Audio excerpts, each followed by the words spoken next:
오늘 말씀 16절을 보면 여호와께서 이와 같이 말씀하시되 너희는 길에 서서 보며 옛적 길 곧 선한 길이 어디인지 알아보고 그리로 가라 이렇게 말씀하십니다. 옛적 길을 선한 길로 표현하고 있습니다. 옛적 길이라고 하면 이스라엘이 걸어왔던 그 전통적인 역사를 말씀하는 것 같습니다. 그런데 생각해 보면 이스라엘이 걸어왔던 모든 길이 다 선하지는 않습니다. 그래서 오늘 본문 말씀이 가리키고 있는 옛적 길은 범위를 좁혀서 우리가 해석을 해야 됩니다. 이 길은 이스라엘의 조상 아브라함의 길, 그리고 이삭의 길, 그리고 야곱의 길, 이것을 의미합니다. 다시 말해서 하나님을 경외하고 신뢰하는 길을 옛적 길이다라고 표현하고 있는 것입니다. 우리 믿음의 성도님들이 자주 가시는 알리펀드 파크에 여러분 가보셨는지 모르겠지만 그 숲속으로 들어가면 길이 여러 개가 있습니다. 그래서 저도 이렇게 들어갔다가 제 아내랑 들어갔다가 흰색 따라가다가 갑자기 파란색으로 바뀌어 있어가지고 어떡하지 이러다가 또 흰색 보이면 흰색 쫓아서 가다 보면 나오거든요. 그러니까 산책로가 여러 개가 있는데 자세히 보면은 나무에 흰색 또는 파란색, 주황색 이런 표시가 있는 거예요. 바로 길을 잃어버리지 말라고 산책로를 표시해 둔 것입니다. 길을 따라가다 보면 잘못된 길로 가게 되고 다시 흰색 점을 찾아서 따라가면 결국 우리가 왔던 자리로 돌아올 수 있다는 것입니다.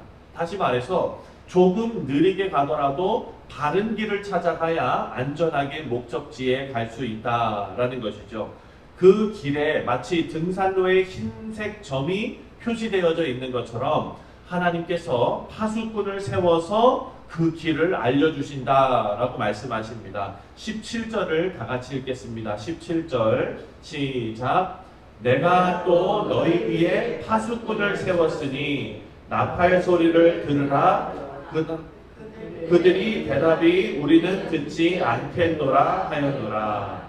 파수꾼은요, 우리가 잘 아는 대로 저 높은 데 올라가서 적들의 공격을 미리 감지해서 백성들에게 알리는 역할을 합니다.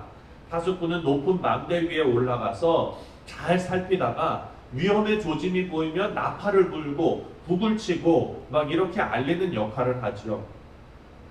하나님께서는 어느 시대나 하나님의 백성들을 위해서 파수꾼을 세워두셨습니다.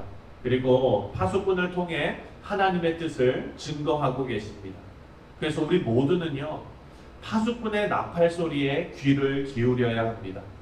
교회가 성령의 다스림을 받고 세상의 옳은 길을 선포하는 파수꾼의 역할을 담당하고 있음을 우리는 꼭 기억해야 합니다. 특별히 우리 성도님들께서는 교육자들을 위해서 기도해 주셔야 합니다. 하나님의 말씀을 선포하는 하나님께서 부르신 신실한 교육자들이 많이 세워질 수 있도록 우리가 기도해야 되는데, 얼마 전에 우리 로컬 뉴스를 보니까요, 뉴욕에 있는 신학교가 문을 닫는다라는 소식을 들었습니다. 15년 전만 해도 그 신학교에 신학생들이 엄청 많았고 한인 신학생들도 엄청 많았습니다.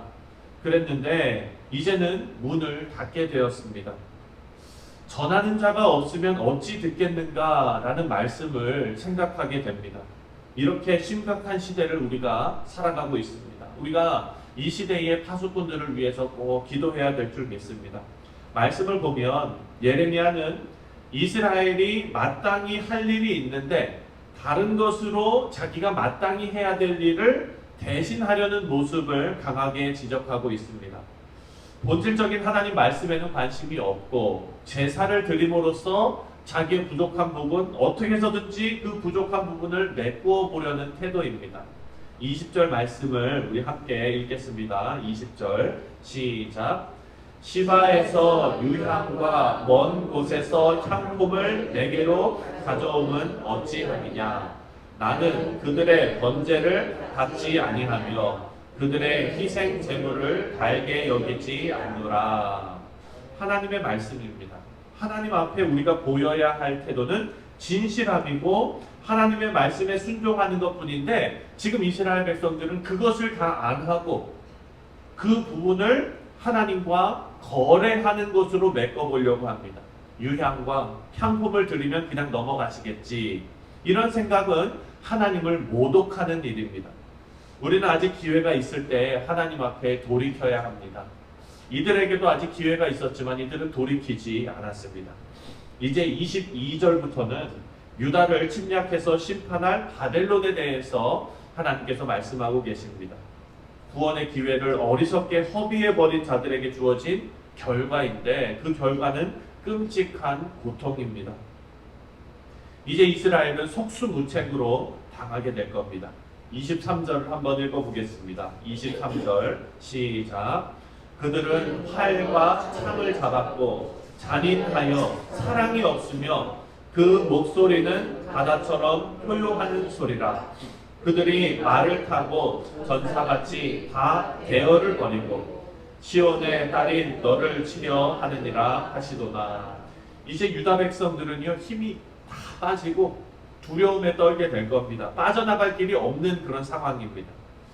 오늘 말씀은 이스라엘이 당할 이 고통, 이것이 피할 수 없는 고통이다 라고 말하고 있습니다. 오늘 말씀이 이스라엘에게 철저한 심판이 피할 수 없다는 것을 강조하는 이유가 있습니다.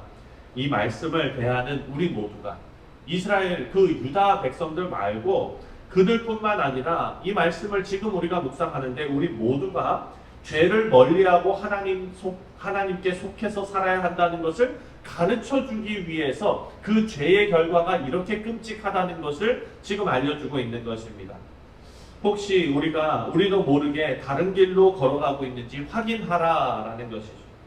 하나님의 거룩한 길에서 벗어나 있다면 오늘 우리 본문이 말한 옛적 길, 선한 길, 그렇게 옛적 길로 표현되어져 있는 의의 길로 돌이켜야 합니다.